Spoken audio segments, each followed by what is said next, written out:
Tonight on CBC Vancouver News. A shoplifting crackdown. We continue to see an alarming trend towards repeat offenders and people using violence to commit their crimes. More than 200 people arrested in a 3-week blitz. Plus, profits are up at one of BC's largest dollar store chains. Patterns and colors were absolutely adorable, and they're only $1.50. Why high inflation has helped the retailer. And as Canada's infant mortality rate slips, it's heartbreaking, and it's been heartbreak on repeat. What needs to change to bring the numbers down and save lives? This is CBC Vancouver News.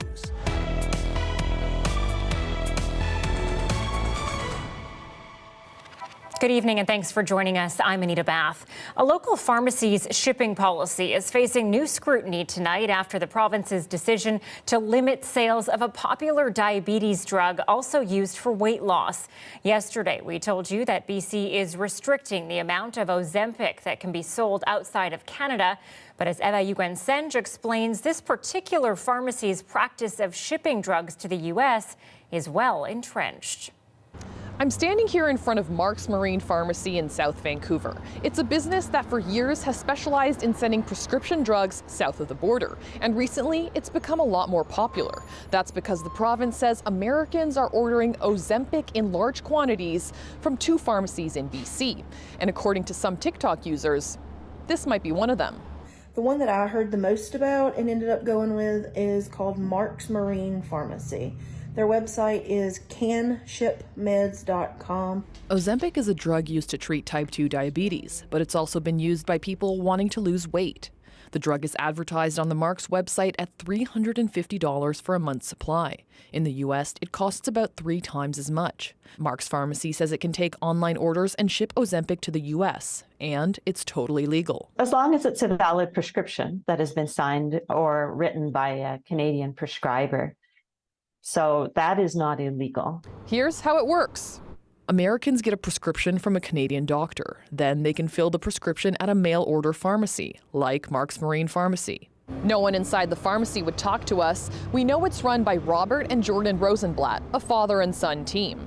Robert Rosenblatt is a registered pharmacist with the College of BC. There's no record of his son Jordan being registered as a pharmacist or a pharmacist tech. We asked the college if the pharmacy is under investigation, but they wouldn't comment, and they couldn't tell us if there are any complaints against it. And some question if pharmacists should even be selling Ozempic to people they've never met, especially since Health Canada has only approved the drug for diabetes and not for weight loss. If you know that it's for an off-label use, I think that and if it's not for a patient that you know, as a pharmacist myself, I would have second thoughts about whether this is the right treatment decision for this supply of drug that is intended for British Columbians. Yesterday, BC said it was concerned about 15% of Ozempic prescriptions going to the U.S. We're taking action to ensure that prescriptions don't get sent across the United States for Ozempic when it's in short supply in our country. As far as supply goes, demand for Ozempic has already created shortages in the United States. But Health Canada and the drug's manufacturers say, as of right now, there aren't any issues in Canada. Eva CBC News, Vancouver. Well, there's nothing cheap about the earnings at Dollarama. The discount retailer has released its quarterly earnings and roundly beat expectations. The company says cash-strapped Canadians are looking for bargains as inflation continues to bite into buying power. The CBC's Sophia Harris is taking a look at the chain's success and is right here in Vancouver and looking at what might lie ahead. I just got these bamboo organizers. They're so dainty and cute. The patterns and colors were absolutely adorable. Savvy shoppers show off their finds at Dollarama. And they're only $1.50. Cheap is the new chic, as cash-strapped Canadians struggle with inflation and turn to the country's biggest dollar store for bargains. It's so cheap and affordable. Anywhere else, the chips in the city are like $6. Here, they're like $2. Tough times are forcing some retailers to close up shop in Canada, but Dollarama is doing great, reporting a 20% increase in sales and a profit of $260 million for the last quarter. And the retailer has massive expansion plans to grow from 1,400 to 2,000 stores. There's no perishables. There's no dairy. This expert says the company is able to keep prices low by selling simple products, which require little overhead. It certainly minimizes the amount of staff that they require. And staff is a big factor in retail costs these days, especially with escalating minimum wages. But Dollarama has also been hit by inflation. Last year, its highest price point rose to $5. Any higher, and some customers might be turned off. I think the maximum price for me is $5. I am a student and the cost here in Vancouver is very high rate. There's another hurdle. Dollar-themed rivals from the US and Asia have been expanding their presence in Canada. Even the new Zellers is trying to get in on the action. One of the things they have to watch out for is competition. And as this sector grows, more people will enter this sector. More retailers will go for it as well. What do you think of the prices? You can't beat them. $1 and $2, so it's unbelievable. So, good times for Dollarama, but maybe too good if the competition keeps moving in. Sophia Harris, CBC News, Vancouver. Hundreds of people arrested in a 3-week crackdown. Vancouver police are calling it a shoplifting blitz and say incidents increased 30% last year. Officers are concerned that many of the cases involve violence. Michelle Gassoub joins us live tonight with more on this. Michelle, why the blitz in the first place?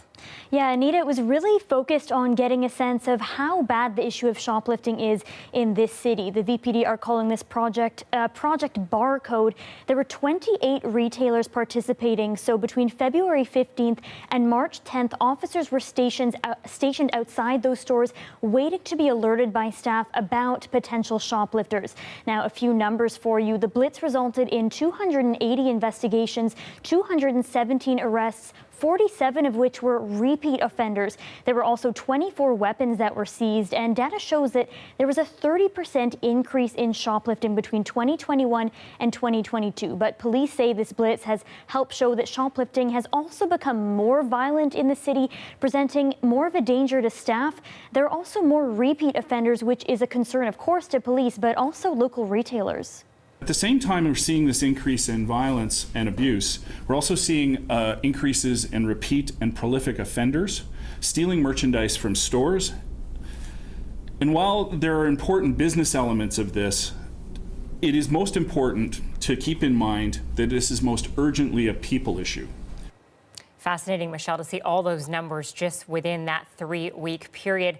Is there a sense of which businesses are most likely to be targeted? Yeah, Anita, police say that it is mid-sized businesses, grocery stores, dollar stores, and clothing stores. Those are the most likely to be targeted. One retailer was targeted 53 times during the 3 weeks alone. Now, during this press conference, they also pointed to the many challenges that small businesses are facing right now, of course, coming out of the pandemic, also facing high inflation and increased property taxes. So being impacted by shoplifting is just another challenge, especially in cases when employees are also being put in danger by this type of crime. Anita? Michelle Gassoub reporting live for us tonight. Thank you. Well, starting next month, BC foster families will see more funding from the province. Payments for families fostering kids 11 and under will go up by $450 a month to $1,465 per child. Caregivers for those 12 to 19 will see a $531 a month increase to $1,655 per child. This is the second funding increase to foster families under the NDP government after a nearly decade of frozen rates. The province says increased funding will fill a critical need for those families hit by inflation who need to provide for children with food, clothing, and other essentials. SFU's largest union has voted in favor of strike action. The union has been negotiating a new collective agreement since April of 2022. They're calling for a cost of living adjustment for the 3,500 workers that teach and conduct research at SFU but aren't faculty. They're also asking for better working conditions along with pensions and benefits for long service employees. SFU says it is surprised and disappointed that the union stopped the negotiation process, adding that it has applied for mediation at the Labour Relations Board. Canada's infant mortality ranking is slipping compared to other developed nations. In fact, Canada now ranks 30th out of 38 countries. Yvette Brend reports tonight on a heartbreaking metric that needs a closer look. Ava, come on. 15-month-old Ava Bell is helping her parents find light after a dark time. Ava was born almost a year to the day of Beau's passing. Jennifer and Mario Bazina's firstborn, Bhopal, died of sudden infant death syndrome when he was just 3 months old. And I could not accept that he was gone. It just, your whole world falls apart. Researchers say thousands of infants under the age of 1 die in Canada every year. It's heartbreaking, and it's been heartbreak on repeat. Since the 1980s, Canada's infant mortality ranking has slipped from the top 10 of developed nations to almost the bottom. There's an average of 4.4 deaths for every 1,000 births in Canada, and it's more than double that among Indigenous people here. I think it is not clear to the public and for us as a country that we rank so badly. Dr. Andrew Buzari says Canada needs to do more to help prevent infant deaths. It's no coincidence that the countries that are faring better on these measures, they spend more on healthcare in certain areas, especially in terms of access for maternal health, for mental health and prenatal care and primary care. Low birth weight, infections, and SIDS are among the leading causes of infant deaths in Canada. It's just not acceptable. I don't understand why. Jen Bazina now works with other parents who've lost babies. I've been through it, and if there's any way to prevent an infant death, I think all of our efforts should be put towards that. No! She and her husband are now hoping the story of their loss will help spark change. Yvette Bren, CBC News, Vancouver. A new primary care program has launched in Vancouver's downtown east side, aimed at delivering health care to women in a culturally appropriate manner. As Yasmin Gandam reports, advocates say it's a much-needed service for the Indigenous community. Culture saves lives, and community saves lives. The launch of the new mobile unit started with a traditional Indigenous blessing where cedar was washed onto the van. The program includes elders and healers alongside a team of doctors, nurses, and social workers to provide clients with Indigenous health resources. Services are women-specific, from pap smears and IUD insertions to prenatal services. It's something advocates say the community has been demanding for a while. Women on the downtown east side are so vulnerable to violence and racism. They have a really hard time accessing primary care services. 77% of women surveyed in a homeless needs assessment report in the area cited healthcare access as an urgent need, specifically low barrier services. Where they won't need to have identification or a medical card, and they can get the health care and spiritual care and social work care that they're needing. The thought is mobile care vans offer flexible care for isolated and vulnerable groups. We have to take care to where people are. We can't set up systems that require people to come to us. We can't set up systems that have barriers for people. We have to take down those barriers. And that's what this program is about. The van will also offer a range of holistic health treatments for the Indigenous community. Smudging is where we can offer them sage, and then they can smudge down, and then fanning them down just to give them a better energy and feel better about themselves. All of the healthcare providers will be women, with a goal of including as many members of the Indigenous community as possible. The program is open to all women on the downtown east side. So we get to go to them, and that I've already got a really good ground rapport with them, so that they're looking forward to seeing us. The new van operates 3 days a week and will park in different locations in the downtown east side. Women are invited to drop by at any time. No appointments are necessary. Yasmin Gandam, CBC News, Vancouver. Well, there are enough small towns in BC facing serious dysfunction that the province is hiring an outside advisor to help them out. It's an issue that a number of communities have faced early in their terms, and as Justin McElroy reports, another municipality joined them this week. North Saanich. It's one of 3 Saaniches for some reason, a place with a ferry terminal, a weird royal connection, and now a less glamorous connection with other historical figures. Thank you, Mr. Hitler. It happened over an issue as totalitarian as the appointments to a non-binding committee having their biographies published or not. At least, Smith was a councillor. He resigned shortly after, saying that it was necessary. When asked for further comment, he declined, citing staff turmoil.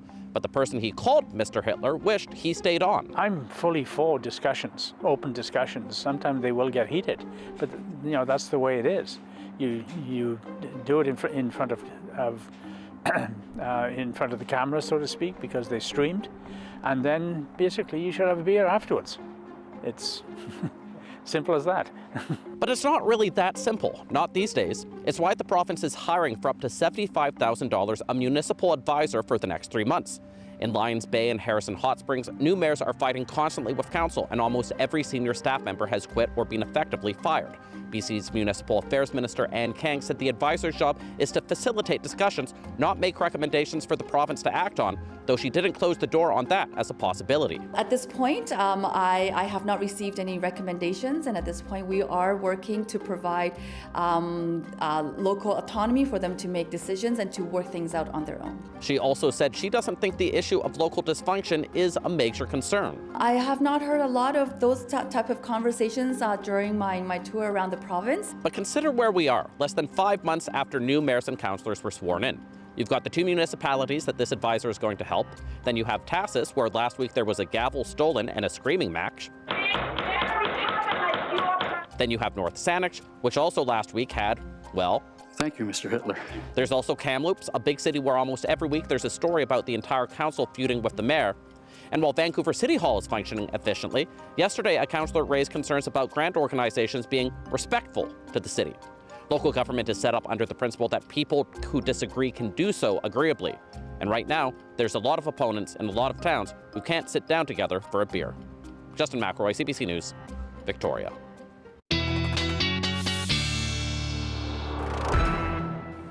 Meteorologist Johanna Wagstaff is away today. Kuljit is here, and you're bringing us all this great weather. Kuljit, another beautiful day. I know. I couldn't help it. All wrapped up in ribbons and bows. And we're going to get another day of it as well. We're ending the day off today with some clouds. We did also have a bit of a breeze along the coast, along Victoria as well for Juan de Fuca. Those conditions are going to dissipate overnight and decrease by tomorrow morning. But we are still seeing winds of up to 40 kilometers an hour around Greater Victoria.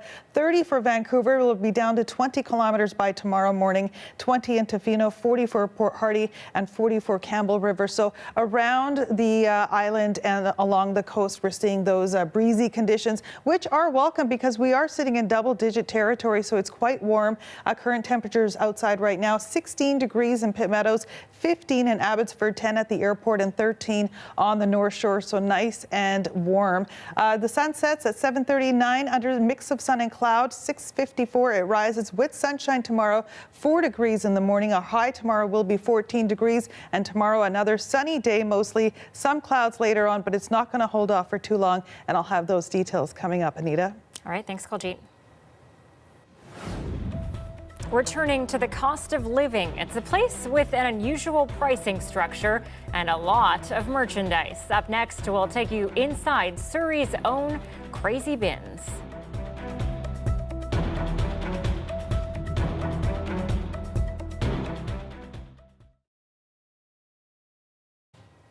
Thanks for joining our commercial-free live stream tonight. Giving back has always been important for Shonda Johnson-Kane in her work as an African Nova Scotian student support worker or in her community. One of CBC's Black Changemakers, she describes her passion for helping others. I just want my students to feel loved and feel supported and know that they have somebody in a system or on the outside that will help them navigate this system that they're going to face. My name is Shonda Kane. I'm currently employed with HRCE as an African Nova Scotia student support worker.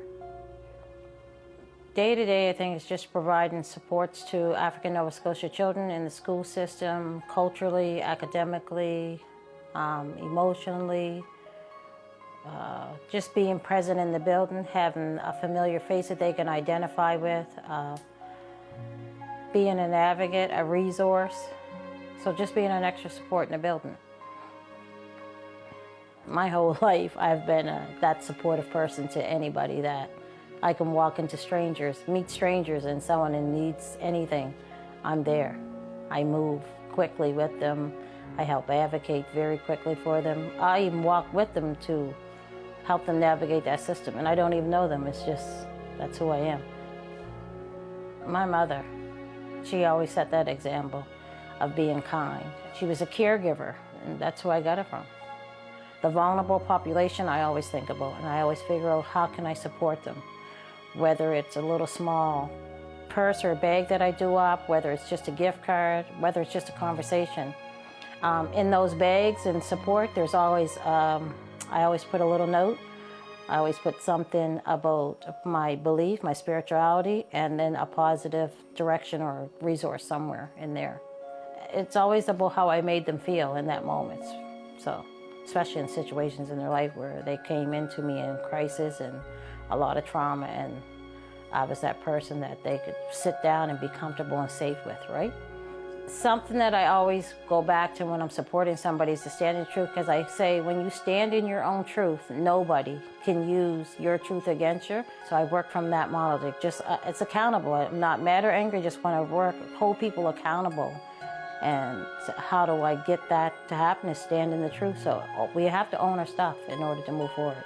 Everything I do, I always think about the other person. I just want someone to feel something different than what they're feeling now, to be transformed in some way, like no matter what it is.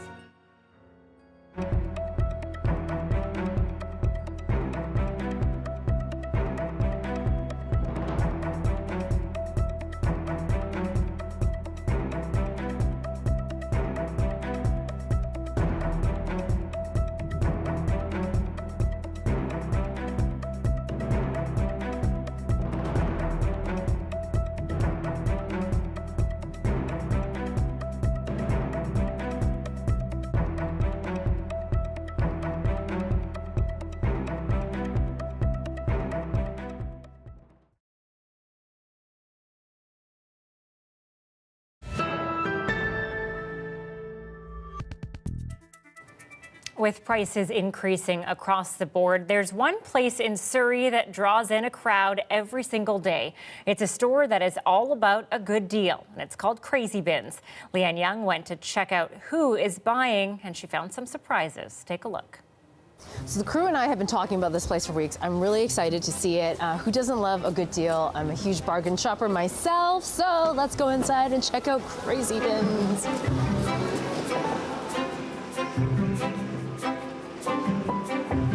There's stuff everywhere. Everything here is $1 today. So I don't know how to do this. I feel like I'm just gonna dive in. Like, what is in here? There is a ball, a book. Oh my God, I feel like oat milk is expensive. This is not expired yet. It doesn't expire to April, so it's not expired stuff. And it's $1? And it's $1. We know these are bougie chips. These are bougie chips. They are not $1. I'm getting into the mood. I really feel like I can't take my eyes off the bins, because what if I'm missing something great? Phone cases. Frozen. Who doesn't love Frozen? It's a surprise party pack.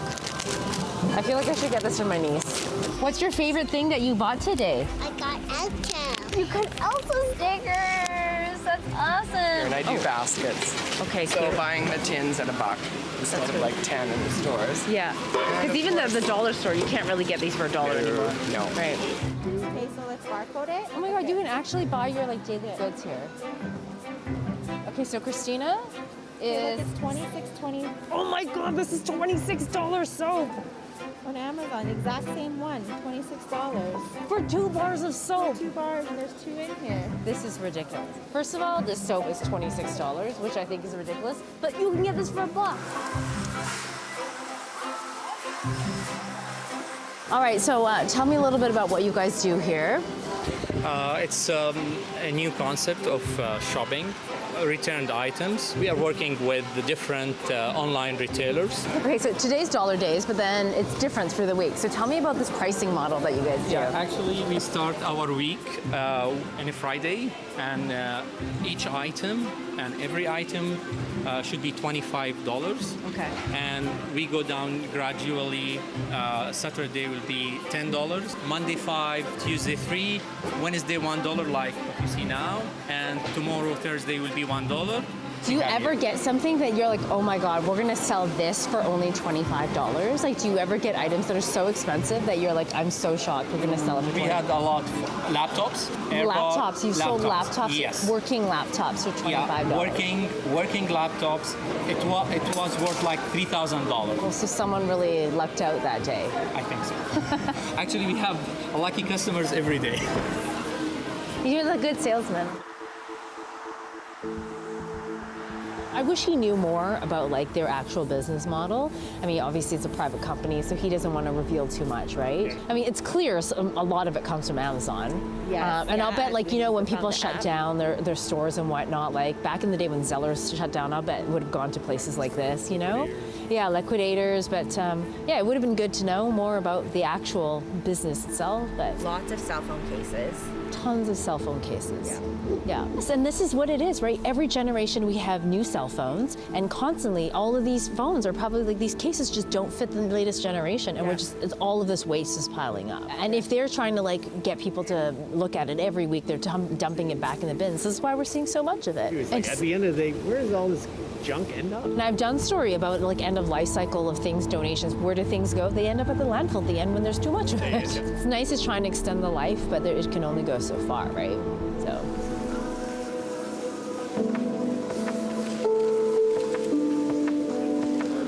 Okay, people have got a lot of stuff. Okay, She works for Mamas as a resource director. She's where Christian's getting people right now. If you want to go interview her. Okay, let's go talk to her. She found one with the head pillow thing. That's like $45 at Toys R Us or something. Hello. How are you? I'm from CBC. Hi. How's it going? What was your name? Lisa. I work with a nonprofit, Mamas for Mamas. You know, this year was tough for a lot of our families that come in, and we're there to lend them a hand up when they need it.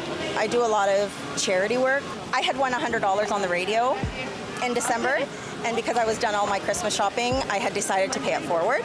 But I thought $100 at the mall is not going to buy me much, so I decided I'm still going to donate the $100. But I came here on a Wednesday, and I was able to buy 101 things, and it came to, you know, just slightly over $100. And you came here on your own time to on go my do own that. on my own time, and we stocked the office with brand new girls' jeans and T-shirts and hoodies and clothes, because I came on a Wednesday and it was $1 a day. That's amazing. You're an amazing person. Well, You're a good person. I think, you know, karma, right? Karma's got to be good to you. Yeah. You deserve it. It's just, I don't know why I'm getting emotional, but. Yeah, because it means something to you. I learned from my parents. You give back. Yeah, it's really important. And we're lucky that we're able to provide. So it keeps me busy, keeps my mind busy. It's just so nice that I'm able to continue what I've been doing for years, but my dollar stretches further. We're in different times, and I think, you know, something like this is wonderful. And as you can see, you know, it just keeps getting busier and busier. There are some real stories here, pretty unbelievable to meet the type of people that we have. And it's really interesting because no one feels like they're bringing home too much stuff, because it's a lot of it, I guess, is about like passing it on and paying it forward, just like Lisa said. So that's really great. That's awesome. Personally, I have not found anything yet that I would like to purchase, but I don't like to buy a lot of stuff. I'm like a needs kind of person, so.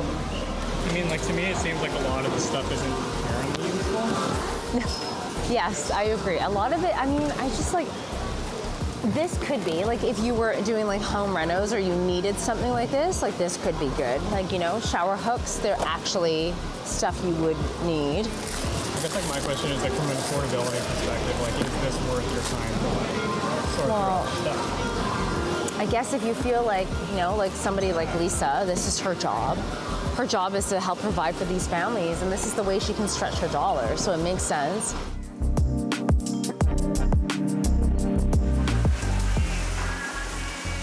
Wrapping up here at Crazy Binz, and a couple of thoughts. People here are super, super nice, first of all. I thought it'd be a kind of elbows up, vicious, competitive environment, but everyone was super nice, and there's some great stories there. And you know what? A lot of the stuff isn't really stuff you would need. You know, some of it was really picked over, but it's probably a better use of extra stuff for it to go, you know, to other families or, you know, to be donated or whatnot than going to the landfill. But either way, that was cool to check it out.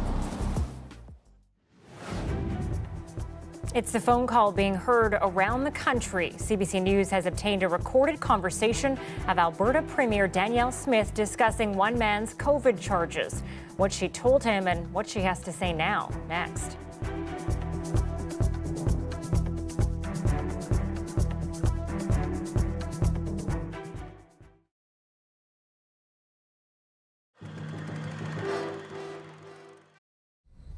Yeah, we're on our way westbound. We'll be there in about 7 or 8 minutes. Have you had any whale sightings today? The crew of this Washington State ferry are getting used to being followed by a whale.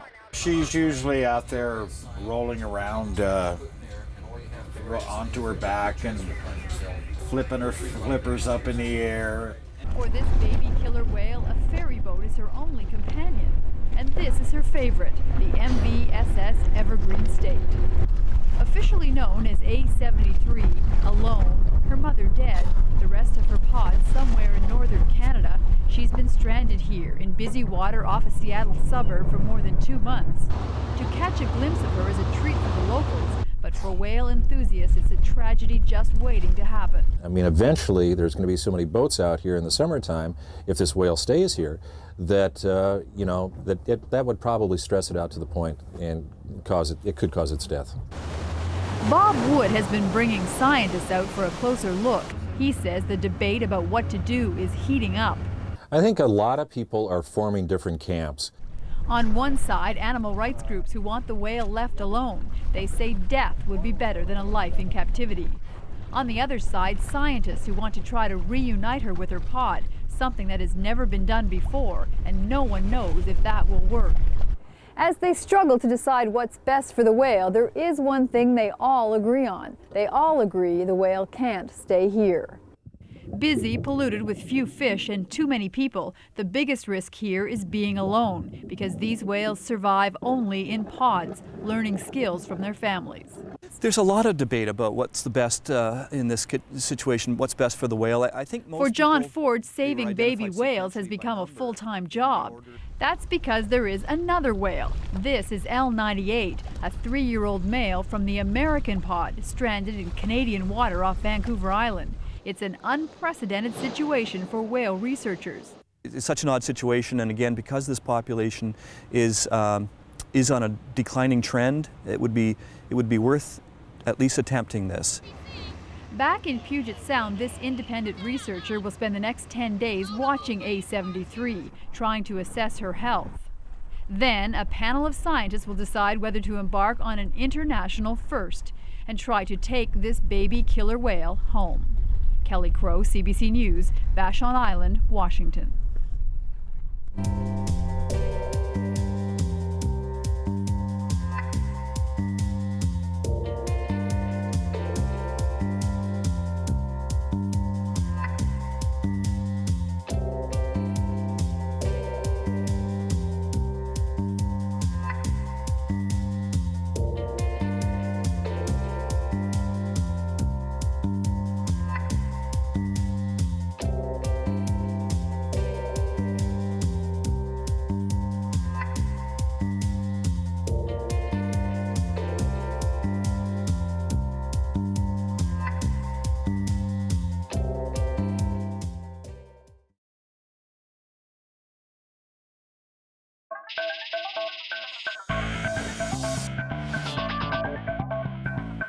A new leaked recording is raising more questions tonight about just how often Alberta's Premier is reaching out to justice officials to ask about ongoing cases. CBC News has obtained audio of a phone call between Danielle Smith and a man facing charges related to the pandemic. Julia Wong breaks down the call and what it could mean for Smith. In a leaked recording of an 11-minute phone conversation, Alberta Premier Danielle Smith is heard talking to Artur Pawlowski just weeks before his criminal trial for pandemic-related charges. I'm very sympathetic. I think this is very frustrating to me that here we find ourselves. Everybody has moved on from COVID, and we're dealing with a bunch of charges. The pastor is charged with criminal mischief and a provincial offense in connection to last year's Coutts border blockade. In the recording, Smith is heard saying she does not have the power to pardon him, but she does have some reach. I can ask our prosecutors, is there a reasonable likelihood of conviction? And is it in the public interest? And I assure you, I have asked them that almost weekly ever since I got started here. In a statement, Smith says, "At no time have I spoken with anyone from the Alberta Crown Prosecution Service, nor to my knowledge have any of my office's staff."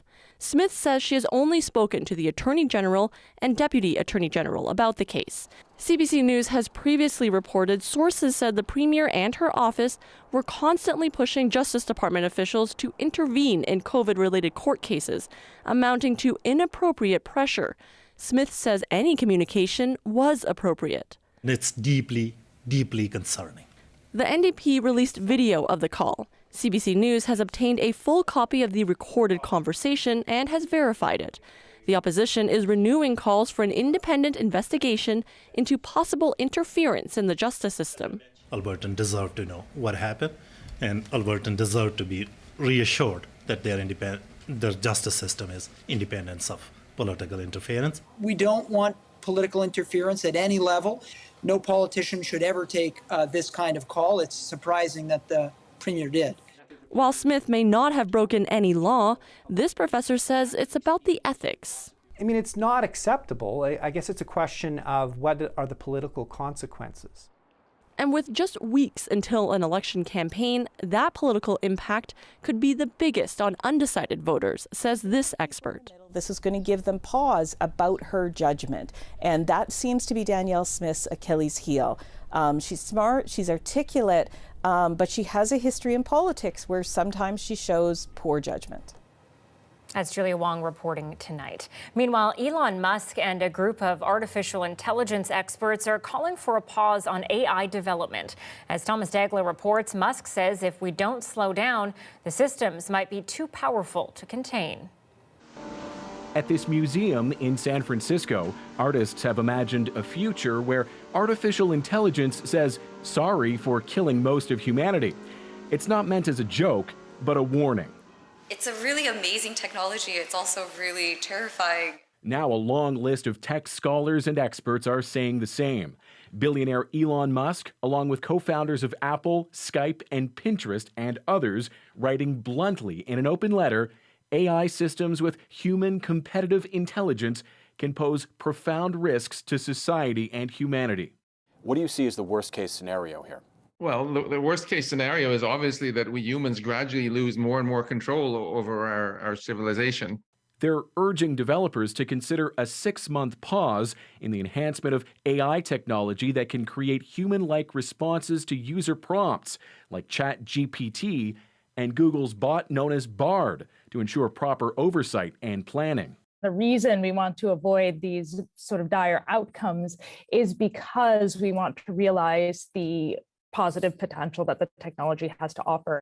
One risk is the ever-improving code will allow computers to outsmart humans and flood the world with mistruths, like this viral fake picture of Pope Francis in a puffy jacket, or those photos falsely showing Donald Trump being arrested. We need to have legislation that says this content was generated by AI.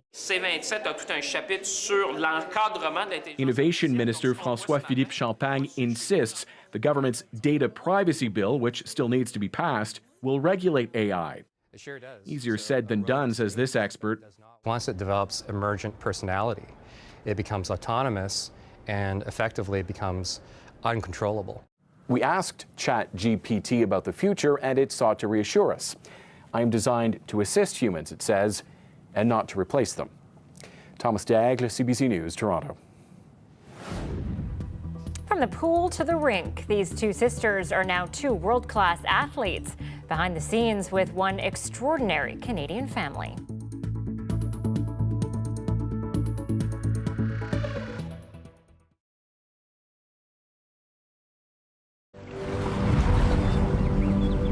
Ten minutes down the road from Lytton is Kanaka Bar. This place has sustained the Kukluktamuks for thousands of years.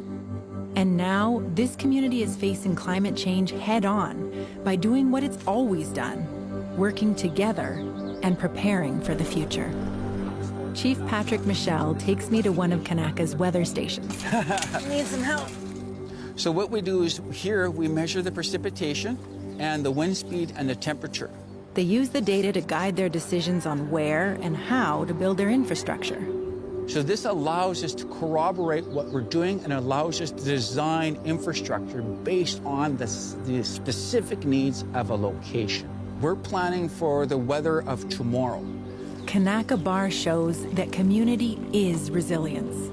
Together, they're moving fast to become self-sufficient and resilient to climate change. They've built gardens and farms, installed solar projects, battery storage, heat pumps. They've built water reservoirs. And bringing financial security, the Kayik Creek Run-of-the-River Hydro Project. This is action. This is hope. So you may be a small community with a few hundred people, but you are doing things that wealthy cities have not been able to do when we're talking about climate mitigation and adaptation. So optimism is one thing. Optimism is talking. Hope is based on action. Exactly. You got to get off your butts. You know what's coming. Lytton showed that. The problem is we knew that the risk of a Lytton event was going to occur. The atmospheric river, it's not a new phrase. So what we're now experiencing, the warnings have been there. The IPCC reports tell you what's coming. The Lytton fire was a logical consequence. It wasn't unexpected, it's just unprecedented. So we need to get off our butts. As Kanaka, we couldn't wait. We did the water reservoirs without federal and provincial government financial supports. We did the hydro project without federal and provincial government support. Our future is not predetermined.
Kaljit Kayla is here for another look at the weather.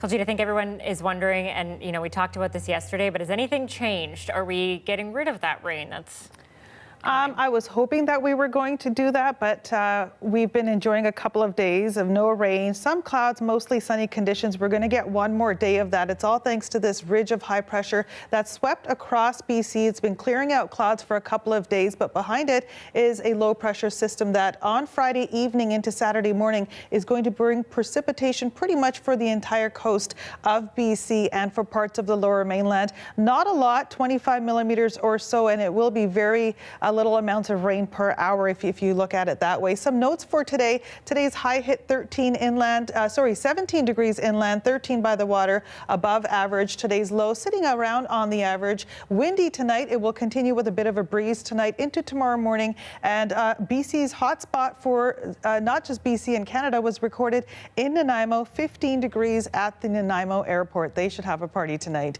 Tomorrow we're going to see mostly sunny conditions for most of BC, mixed in with some clouds. The only precipitation is along the coast for Prince Rupert, under 6 degrees, and some rain there tomorrow. And across the board for us for the next 7 days, the rain does come in Friday morning about 7 a.m., 70% chance of rain. And once it starts, it's light showers all the way through the weekend. Monday, we will see some of those lingering showers as well, but we will return back to mostly sunny conditions and seasonal temperatures by early next week. Anita? All right, Kaljit, thank you. You're welcome. Well, athletes from Russia and Belarus were banned from most international competitions after the Russian invasion of Ukraine last year. But the IOC has paved the way for their return, citing human rights concerns.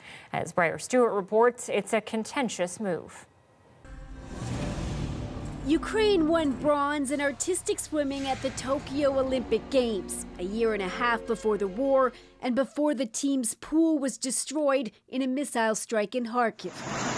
They now train in Kyiv.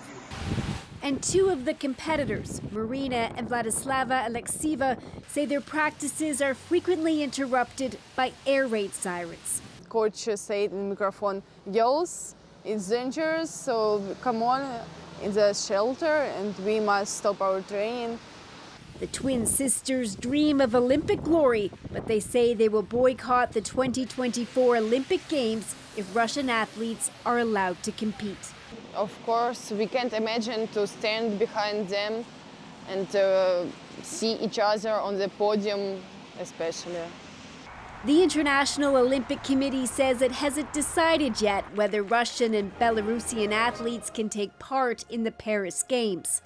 But it released recommendations to sporting federations that would allow some of them to compete in events and potentially qualify for the Olympics. Under the IOC's recommendations, Russian and Belarusian athletes could compete, but only as neutral, which means no flag or national anthems. They could take part in individual events, but not team sports, and anyone who actively supports the war or has a contract with the military or security services would be banned. Russia isn't happy, and neither are some other European countries like Poland and Estonia. Neutral status is an obvious discrimination based on nationality, said the head of Russia's Olympic Committee. We will protest very strongly against this, said the Prime Minister of Poland. About a dozen athletes and legal experts spoke out against the IOC's recommendations. Can we really reach the protection of Ukrainian human rights with these conditions proposed yesterday by the IOC, or are they not enough? It's not clear when the IOC will decide just who can take part, but many Ukrainian athletes say they will fight to keep Russian and Belarusian athletes from competing on the world's largest stage. Briar Stewart, CBC News, London. 16-year-old Summer McIntosh is now the world record holder in the 400-meter freestyle event, but she isn't the only one in her family turning heads at the highest level of her sport. Her sister, Brooke, also just made her figure skating world championship debut. Devin Heroux gives us an exclusive look at the work both sisters are putting in to be at the top of their games. Two sisters, two completely different sports, both rising stars in the pool and on the ice. Summer in the warm Sarasota, Florida weather, diving in for another grueling day of training. Brooke carving up the ice in this Burlington rink, relentlessly going over her turns and twists. The McIntosh sisters are on an athletic pursuit of greatness that has them living apart.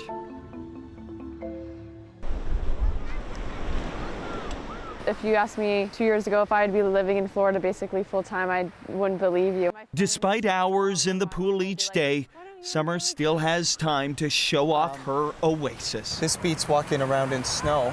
Yeah, we come down as much as we possibly can. Right after practice, we'll just sit on the beach and talk and eat. It's really nice. But make no mistake, this is no vacation.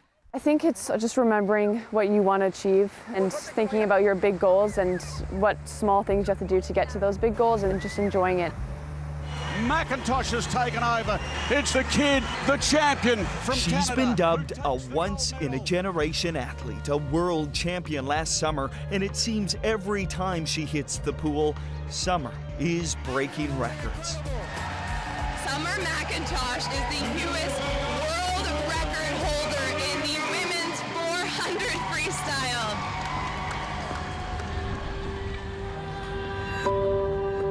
Back in Canada, Brooke and her pairs partner Ben Mimar are exhaustively going over their routine. It's hard to believe that we're at this spot. It almost doesn't feel real most of the time. Brooke's figure skating resume is stacked for an 18-year-old, and she has the banners to prove it. That was huge. Throw triple toe. On the junior circuit, she set new standards and represented Canada at the Youth Olympics in 2020. You really love this. What is it about coming to the rink every day that keeps you going, that makes you want to be here? I just really like putting in the work and I like seeing the results. It's a really satisfying thing. As always, if practice starts at 6, I'm giving the warm-up out at 5:55. All right, don't come walking in here at 6:02. Welcome to the Shark Tank, home of the Sarasota club team and Summer's new training center. Let's go on the 13:30, please. She goes from breaststroke to backstroke freestyle to fly without pause. 6 times a week, 2 times each day. Good, good. This is the coach tasked with getting her to goal. More legs, more legs. My gift down here is I can just treat her as a person. I don't have to get involved in all of the other stuff that is involved with being one of the best swimmers in Canada, one of the best athletes in Canada. You got to treat them as the whole person, not just a swimmer. There you go, Summer. Brent Arkey, an American who's been with this club since 2010, in awe of what Summer, who's just 16, is accomplishing. Can she break world records? She's capable of doing anything she wants to do. And he's not the only one. She has that steely-eyed look. This is like sacrilegious to say, but like a Michael Jordan or somebody like that. I mean, that's, and I don't want to put pressure on her, but the champions have that. The champions have that. We can get a salad going. Also in her corner, Summer's mom, Jill McIntosh, who knows the life of a high-performance athlete. There is Canada's 17-year-old Jill Horsted. A former swimmer, she represented Canada at the 1984 Olympics. Now living with Summer in Florida. Can you even wrap your head around what is unfolding for your daughter, considering the path you were on, Jill? Yes, I mean, Summer's on a much steeper path than I ever was. Talk to Daddy, he's back too. I'm most proud of the people they are. They're kind, fun, wonderful, caring human beings, and that's the goal, is to create, you know, a great person. It's a full-time job for Jill, making sure Summer is where she needs to be each day for training. Go, go, go. Go, go, go. Just go. But she's trying to help lighten the load, like most 16-year-olds working on getting her driver's license. Don't worry, all Canadians will just be judging if you're a good driver or not. A reminder of her youth despite her poise in the pool.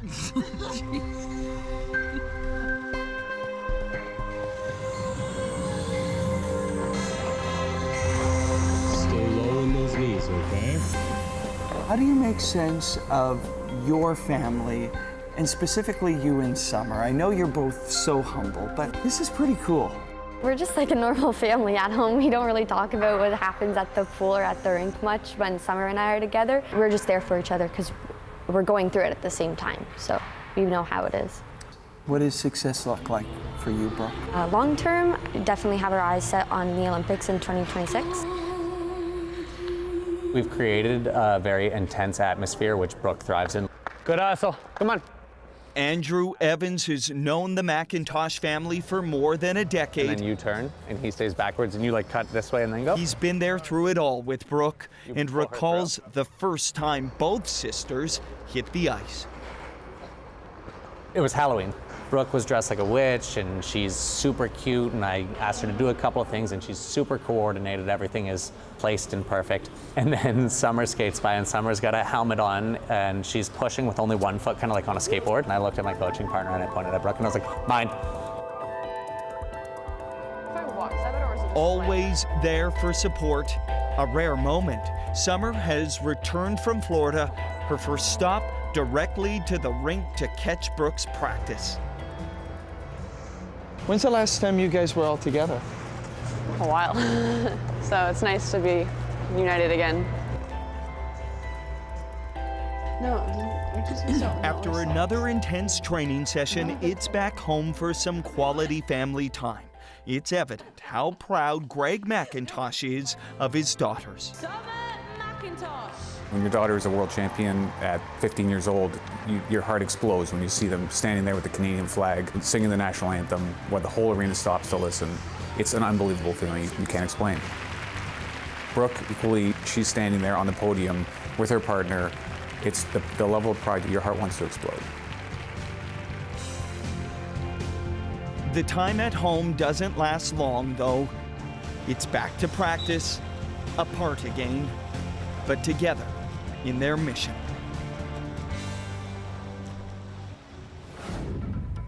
Looks like X-Files is set for a reboot. So we hit the streets of Vancouver to find out what the hopes are for the show that had its start right here next.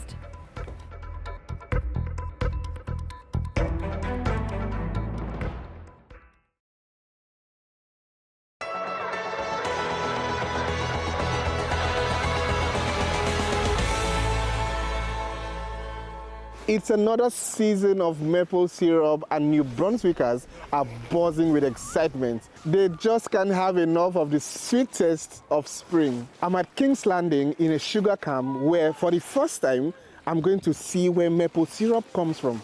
Yummy.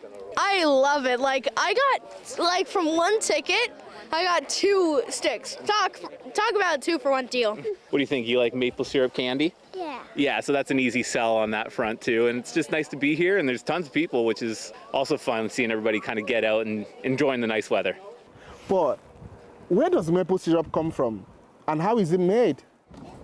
Starts from the wood first. You have to collect the sap with the barrel and the sleeve here, and you put on the first cast iron pot here for 12 hours. And after 12 hours, look at the color here. Just a tiny little bit yellow here. After 12 more hours, you transfer into this pot, and that's where you're gonna have maple syrup. Look at the color, really, really, really dark. So it's almost done in maple syrup. And if you want candy, another 6 hours in this pot. This is the sugar. So we can store this sugar a lot easier and a lot quicker. And if we want candy, we can put water in and start it back. So we're gonna boil it down, boil it down, boil it down. And it's gonna come to like a candy. And then from the candy, we're gonna boil a little bit longer. We're gonna end up having our sugar. Yeah, I could just do it. You just over in the clear spots, not too much.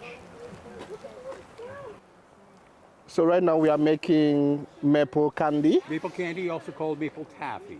Maple taffy. Yes. So you pour the maple syrup on so it's hot ice? when it goes on the snow. Okay. And when it goes on the snow, then it cools very quickly, and then it becomes sticky. I see. Right. So the next thing is to turn. Okay. Roll this up. Oh, awesome. Yes. And put them out at the front there. Oh, okay. So can I have one? Absolutely. You may. So this is my first time having maple taffy. Yes.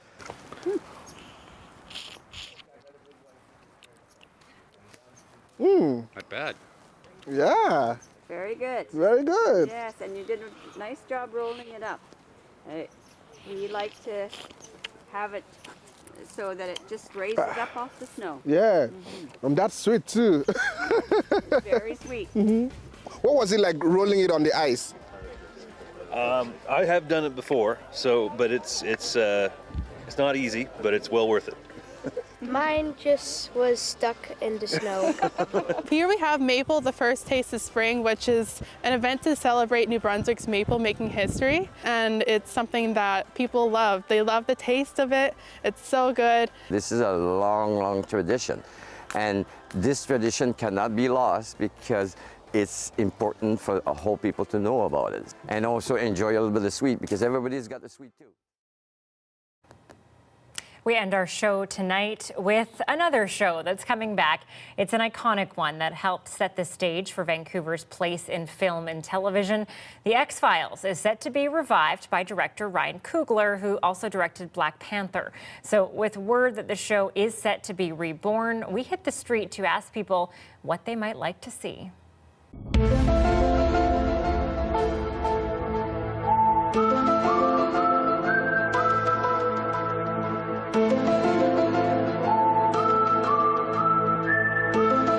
Honestly, that's probably one of the coolest things I've heard in a while. I didn't even realize it was the 38th anniversary. That's insane. That makes me feel old. Yeah, I think it'd be kind of a neat idea to try and see where you can go down in terms of maybe not aliens, maybe something else. As long as they don't try to copy what they did before, go in some new directions. Don't try to reinvent the wheel and screw it up for all us like cult fanatic fans. As long as it's good. That's all I ask. Make it good. Yes, the truth is out there, and that truth was broken right here on CBC. The X-Files are coming back. That's it for our show tonight. Thank you so much for watching, and I'll see you tomorrow.